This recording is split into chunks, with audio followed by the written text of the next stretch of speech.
everybody. I'm Garrett. I'm Calvin. We are going to continue on with What is the Super Bowl? Chapter 5, The Steelers Rule the 1970s. The 1969 season was about to begin. The Steelers had been around for 36 years.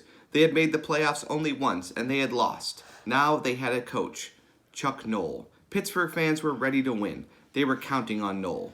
Noll turned out to be a genius at spotting talent. In 1969, he drafted defensive tackle Mean Joe Green.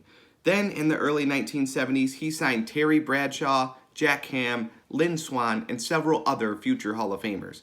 Noll transformed the defense into a fortress. People were calling them the Steel Curtain.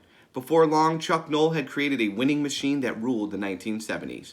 On January 18, 1976, the Pittsburgh Steelers met the Dallas Cowboys in Miami, Florida. They were there for Super Bowl X. The Steelers and the Cowboys had been rivals for a long time. Both teams had won the Super Bowl. The Cowboys had brought home the Super Bowl VI trophy. The Steelers had won Super Bowl IX the year before.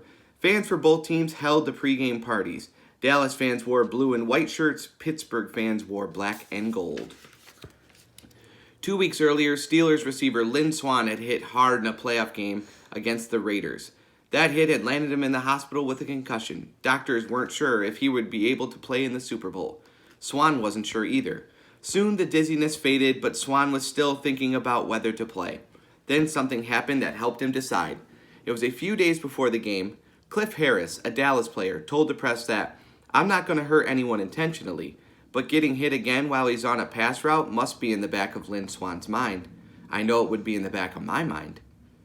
Swann was angry. He thought Harris was trying to play with his confidence. That decided it. He would play. Lynn Swann made 4 soaring catches in Super Bowl X, but there was one catch that everyone still talks about. They call it the Swan Dive. They say it was like watching the ballet Swan Lake. It happened at the end of the second quarter. Pittsburgh was behind, 10-7.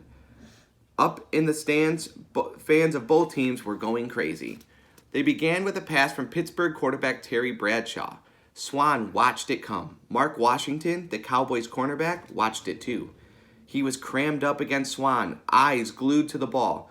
They moved together as the ball sailed toward them. Steelers fans jumped up and waited. Cowboys fans were on their feet too. "Stop him!" they shouted.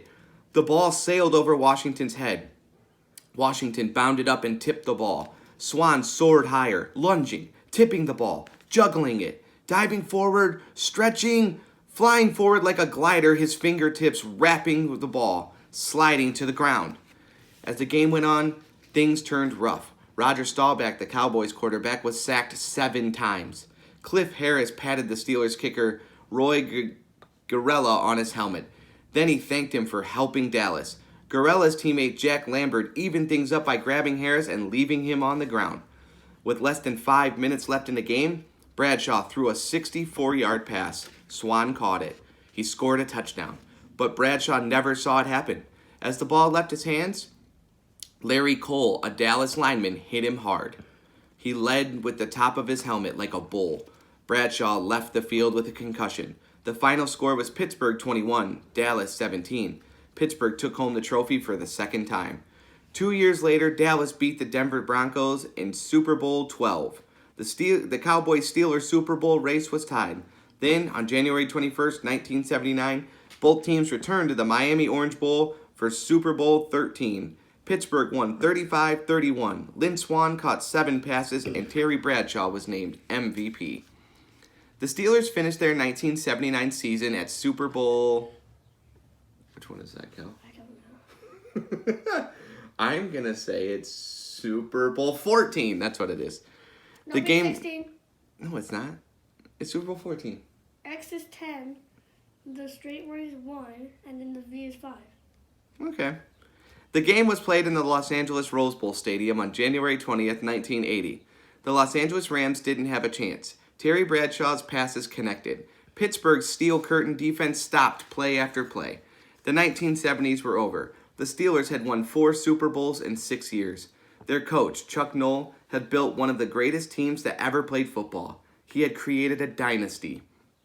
In the early 1980s, many of the Pittsburgh Stars players retired. By 1984, Joe Green, Lynn Swann, and Terry Bradshaw were gone. The Steelers didn't return to the Super Bowl for 26 years. Bye.